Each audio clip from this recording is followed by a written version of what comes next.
Ya, ada momen tak terduga yang mencuri perhatian saat gelar geria atau open house di Istana Merdeka Jakarta. Pada kesempatan ini, Presiden RI Prabowo Subianto nampak ikut berjoget velocity bersama para awak media.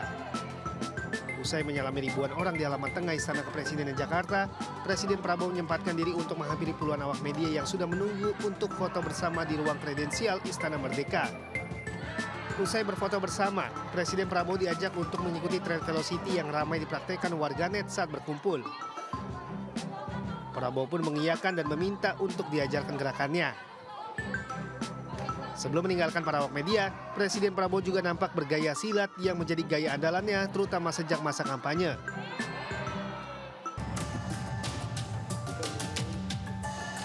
Dua dari 4 remaja ini mengalami luka bakar cukup serius usai terkena ledakan petasan di Desa Sidorejo, Kecamatan Pongo, Kabupaten Blitar, Jawa Timur.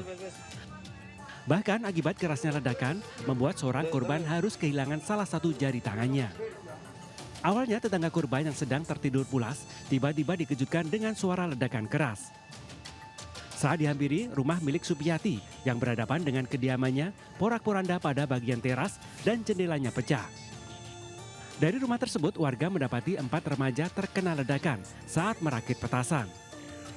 Aparat Polres Blitar yang melakukan olah TKP, kemudian mengamankan lokasi dan memasang garis polisi. Diduga dari dalam rumah masih terdapat sekitar 2 kg sisa bubuk petasan.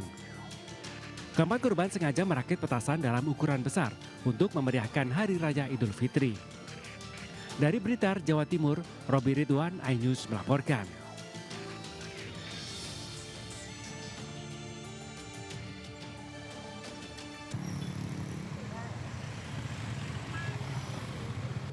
Mobil minibus yang ditumpangi warga Kampung Cimaja, Banten, terperosok ke dalam sawah sedalam 5 meter di ruas Jalan Raya Nanggung, Kabupaten Bogor, Jawa Barat.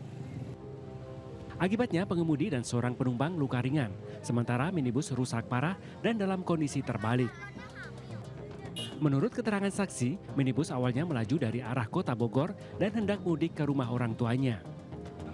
Diduga sopir mengantuk, minibus tiba-tiba terperosok saat melintas di jalan yang sempit. Kondisi supir dalam keadaan mengantuk dari arah sana ya. Dia kan mau pulang dari pos yang sana, dia sudah matanya sudah berat. Saat ini kasus kecelakaan tunggal tersebut dalam penanganan aparat Polsek Nanggung. Dari Bogor, Jawa Barat, Wildan Hidayat, iNews melaporkan. 2 orang tewas dan 17 lainnya luka-luka akibat tertimpa pohon beringin tua yang tiba-tiba ambruk saat sholat Id di Masjid Agung Nurul Kalam, Pemalang, Jawa Tengah. 2 orang meninggal dunia, yakni Rasmono, warga Kelurahan Pelutan, Pemalang, dan Anita Rahmawati, warga Kelurahan Pemalang. 17 orang korban lain mengalami luka sedang dan juga berat. Diduga pohon beringin tua tersebut ambruk akibat sudah lapuk karena saat kejadian cuaca sedang tidak berangin. Korban meninggal dunia dan luka-luka dibawa ke Rumah Sakit Harapan Sehat dan Rumah Sakit Prima Medika. Tiba-tiba ambruk ngoten. Nggih kula bodhe ngangge kena, terus kula mendurut la. Kula mboten saged larang. Oh, ketiban apa nih, Mbah? Pangkale. Oh, pangkale. Niki sing kalek, sing niki sing pati mending. Sakit, Mbah? Sakit mending. Kasus ambruknya pohon beringin hingga menyebabkan korban meninggal dunia masih dalam penyelidikan polisi. Jadi Polres Pemalang sudah melakukan identifikasi, sudah melakukan penanganan, kemudian korban juga sudah melakukan evakuasi dan pemeriksaan rumah sakit. Buat kepada semua masyarakat untuk berhati-hati dimanapun berada, apabila mungkin berhenti beristirahat di bawah pohon yang kira-kira membahayakan, tolong juga hati-hati, jadi jangan sembarangan untuk memarkir pohon, memarkir mobilnya atau mungkin istirahat di bawah pohon sehingga bisa membahayakan. Seluruh biaya pengobatan korban luka ditanggung pemerintah daerah Pemalang, sementara korban meninggal dunia mendapat santunan dari Dinas Sosial. Dari Pemalang, Jawa Tengah, Suryono Soekarno, iNews melaporkan.